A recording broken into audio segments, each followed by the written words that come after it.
While the world's eyes are focused on the Middle East and the Strait of Hormuz, where the blockade is cutting off global energy supplies, more and more ships have been passing through another key maritime trade route, the Panama Canal, that connects the Atlantic and Pacific Oceans. The small Central American country of Panama is under growing pressure, with two world powers, the U.S. and China, vying for control. This week, in its latest attempt to push out Chinese influence, the U.S. and a group of regional countries released a joint statement aimed at the Chinese government, saying basically, stay out of Panama's affairs. China fired back, calling the U.S. hypocritical, since President Trump has said he wants to control the canal. What does the U.S.-China spat mean for Panama and possibly for global trade? I'll be talking to María Fernanda Bozmoski. She's a Central America specialist at the Atlantic Council think tank. She joins me from Washington. María, good to have you with us. Thanks, David. So this is not the first dispute over the Panama Canal in the past few years. Why is it coming up again now? David, I think that what's happening around the world in the Middle East is just reinforcing and emphasizing the strategic importance and just how vital the Panama Canal is. 5% of the world's global trade goes through the canal. The two biggest clients are the United States and China. And we're seeing with the situation in the Strait of Hormuz just how important, how vital the Panama Canal is. María, before we talk about this more, let's take a closer look at this latest dispute. So for almost 30 years, Panama gave a Hong Kong-based company the right to operate two key ports at either end of the canal, the Balboa and Cristobal terminals. But in January this year, under pressure from the U.S., Panama's Supreme Court invalidated that agreement. The company, CK Hutchison, has rejected the court's ruling, and in the months since, China appears to have retaliated by detaining and inspecting Panama-flagged vessels in Chinese waters. And this week, the U.S. threw its weight behind Panama in that dispute. It released a joint statement with several other regional countries supporting Panama's sovereignty and accusing China of attempting to, quote, politicize maritime trade. María, I have to mention at this point that Donald Trump has actually threatened several times to take over the Panama Canal, even possibly by force. So what do you make of this more supportive tone suddenly coming out of Washington? Yeah, I think with regards to President Trump's remarks, it's his style, right? He likes to hyperbolize, exaggerate, and we've seen the United States taking a more, as you say, supportive tone with respect to the canal. And Panama has, I would say, also managed this pressure pretty well. President Mulino is treading a very fine line here, and I think he expressed. He thanked the governments of the region that are showing the support, but he's not taking sides, because at the end of the day, Panama does not want to be in the middle of this U.S.-China conflict. What Panama is seeking here is to show that it's a sovereign and neutral nation, and I think that the Panamanians have taken matters into their own hands.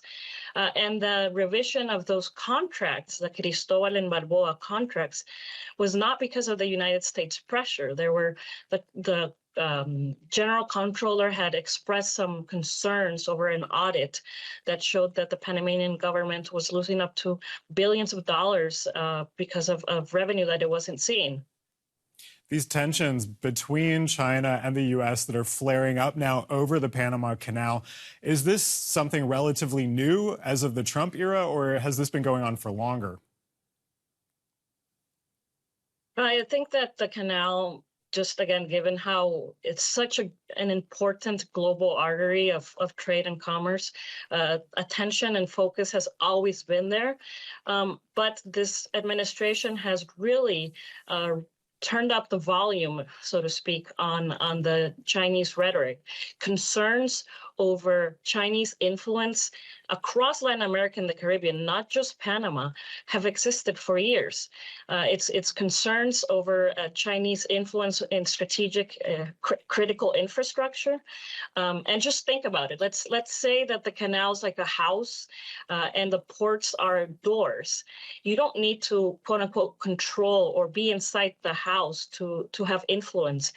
It's necessary. It's just all you need to do is be on the doors and see who's coming in, at what time, what they're carrying. That gives you a lot of critical information. Well, speaking of who's at the doors, let's hear what U.S. Secretary of State Marco Rubio had to say about all this. Secretary Marco Rubio said, "The sovereignty of our hemisphere is non-negotiable. We're deeply concerned by China's targeted economic pressure after the Balboa and Cristobal terminals decision. We stand in solidarity with Panama. Any attempts to undermine Panama's sovereignty are a threat to us all." Maria, interesting that he talked not just about Panama's sovereignty there, but about the sovereignty of the hemisphere. Yeah, and I think that this goes back to something that we've seen since even before January 2025. But I think that is even more evident in the 2025 national security strategy, where the Western Hemisphere is seen as an extension of the U.S. homeland. I think that there's a recognition from this administration that what happens in this hemisphere has very direct and almost very immediate consequences over the United States. I think that it's a reflection of that. It's a reflection of also just how Secretary of State Marco Rubio sees the region. And I think that it's also strategic on behalf of the United States to elevate this to an issue. It's not just a bilateral issue between the United States and Panama. It's a hemispheric one. But is it not, it's not just about U.S. influence, isn't it also about U.S. control? Well, I think that we're seeing the countries in the region are aligning themselves internal. I don't think there's been a moment in recent history where we've seen such alignment on any issue in the region. And I think that at the end of the day, going back to Panama, it's not about Panama being on the side of the United States or the side of China. The decisions that are coming out of Panama, starting with the Supreme Court, that was a legal decision, but it's being politicized without reason. And because Panama's not interested in that, that would affect investor confidence. That would make it seem like Panama's taking sides when at the end of the day, Panama's trying to guarantee the operational continuity of the canal and of other critical infrastructure and roadways, waterways that are in the country. Now, China had some pretty harsh words for the U.S. In response to that joint statement, the Chinese Foreign Ministry said it was hypocrisy on the part of the U.S. Let's have a listen. The claims are entirely fabricated and distort the facts. Who was it that long occupied the Panama Canal, launched an armed invasion of Panama, and trampled on the country's sovereignty and dignity? Who is coveting the Panama Canal, attempting to turn what should be a permanently neutral international waterway into its own private channel while disregarding the sovereignty of countries in the region?